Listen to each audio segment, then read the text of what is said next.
Welcome to MG9 news. మంత్రాలయంలో ఘనంగా శ్రీ కనకదాస విగ్రహ శిఖర కలశం ప్రతిష్టాపన. కర్నూలు జిల్లా పెదకడుబూరు మండలం చిన్నతుంబలం గ్రామంలో శ్రీ భక్త కనకదాసు విగ్రహ శిఖర ప్రతిష్టాపన కార్యక్రమం ఘనంగా నిర్వహించారు. ఈ కార్యక్రమానికి ముఖ్య అతిథులుగా హిందూపురం ఎంపీ గోరంట్ల మాధవ్, వైసీపీ రాష్ట్ర యువ నాయకులు ప్రదీప్ రెడ్డి పాల్గొన్నారు. కురవ కులస్తుల ఆరాధ్య దైవం అయినటువంటి కనకదాస స్వామి విగ్రహ ప్రతిష్టాపనలో పాల్గొనడం సంతోషదాయకంగా ఉందన్నారు. కురవ కులస్తులు అక్షరాస్యతలో ముందుండాలి, అన్ని విధాలుగా అభివృద్ధి చెందాలన్నారు. కురవ కులస్తులకు అన్ని వేళలా సహాయ సహకారాలు అందిస్తామన్నారు. కురవ కులస్తులు విగ్రహ ప్రతిష్టాపన సందర్భంగా గంగమ్మ దేవాలయం నుండి కనకదాసు విగ్రహం వరకు భారీ ర్యాలీ నిర్వహించారు. అనంతరం విచ్చేసిన భక్తులకు అన్నదానం ఏర్పాటు చేశారు. ఈ కార్యక్రమంలో సుంకన్న ఎల్లప్ప, మద్దిలేటి రఘురాం, కురవ కుల బాంధవులు పాల్గొన్నారు. MG9 న్యూస్ తో మంత్రాలయం ఇన్ఛార్జ్ తిమ్మారెడ్డి.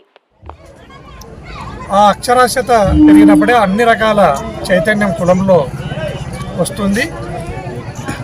ఈ గ్రామంలో నేను అబ్జర్వ్ చేసిన కాటికి కులస్తులంతా ఒక ఐకమత్యంతో, పార్టీలకు అతీతంగా ఒక ఐకమత్యంతో ముందుకు వెళ్ళాలా. నేను పదే పదే అక్షరాస్యత పెరగాలని ఆకాంక్షిస్తున్నాను. తర్వాత ఈ గ్రామంలో, ఈ చిన్న గ్రామంలో తక్కువేం కాదు, కులం బాగా దండిగానే ఉంది.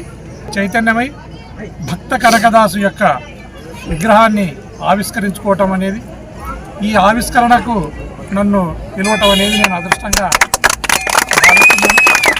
ఈరోజు గ్రామంలో అందరూ కూడా ఎంతో భక్తి శ్రద్ధలతో, కులమంతా కూడా, ఈ కులంతో పాటు ఇతర కులాలు కూడా ఈ కార్యక్రమంలో, ఈ ఉత్సవంలో పాల్గొన్నందుకు అందరికి కూడా నేను కృతజ్ఞతలు తెలియజేస్తున్నాను.